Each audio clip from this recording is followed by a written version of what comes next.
Well, here we are again.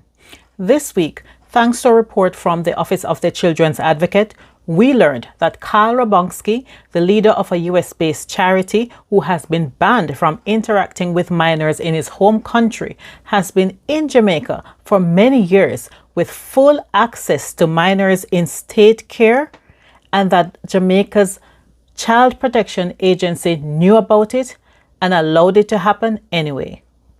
Let's talk about it. The story first broke in 2021 by Nationwide News, a Jamaican media house.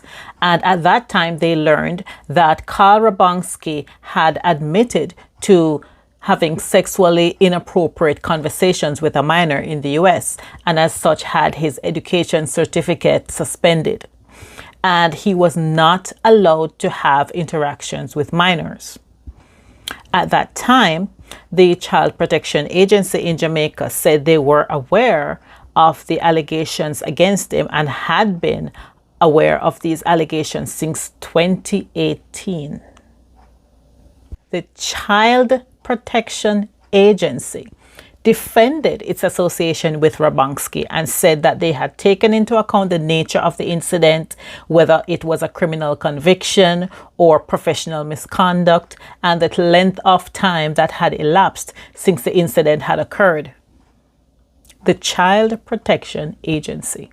In fact, it took 3 years from the time the agency learned about Carl Robanske's misconduct in 2018 to 2021. It took that 3-year period for them to dismiss him. And it was only after the story broke in the media, that they finally dismissed him. In the meantime, according to this news report from Nationwide, he had full access to the female wards of the state, the female minors in state care during that time. And now several allegations have come up against him. I'm just going to read from the Nationwide News report what they say. The records indicate that Robanske visited the facility, the father's house, that's the name of the facility, which housed minors, at least 22 times between March 2018 and November 2019.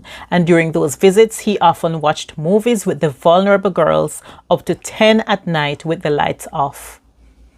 One of the 3 wards of the state told investigators that Robanske showed her his erect, naked peen on a video call and in person, and inappropriately touched her on a CPFSA outing. Robanske would skillfully touch her under the water so that those around would not notice what was happening. And these allegations were corroborated by her boyfriend, who allegedly saw inappropriate messages between the minor and Robanske. The report also continues that he would ask the girlfriend about penis size and discuss his own penis size with her.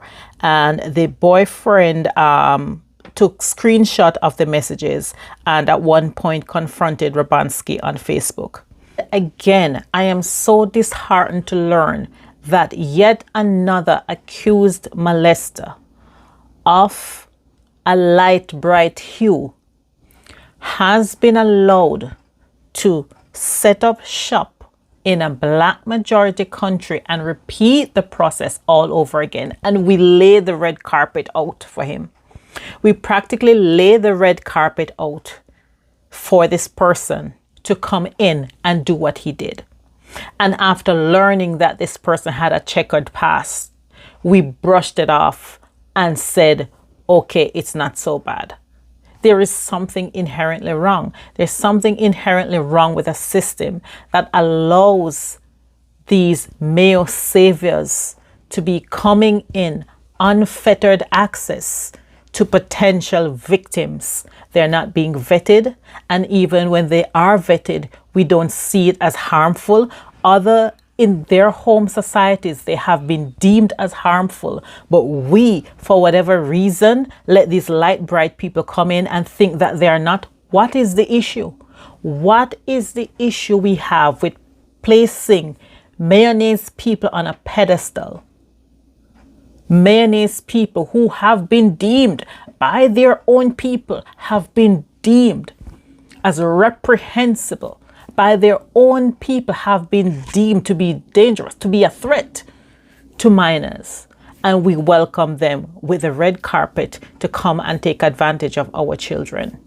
We have to look at the inherent systems that are allowing this to happen, because it keeps happening over and over and over again. And that video that I did 2 years ago on Jamaica's sex offender registry, I think that our attitudes to sexual offenses on a whole might have something to do with it, because there is a culture of protecting people, particularly men, a culture of protecting abusers. That's part of it, I think, that is enabling this. And it needs to be studied, but moreover, more importantly, it needs to end.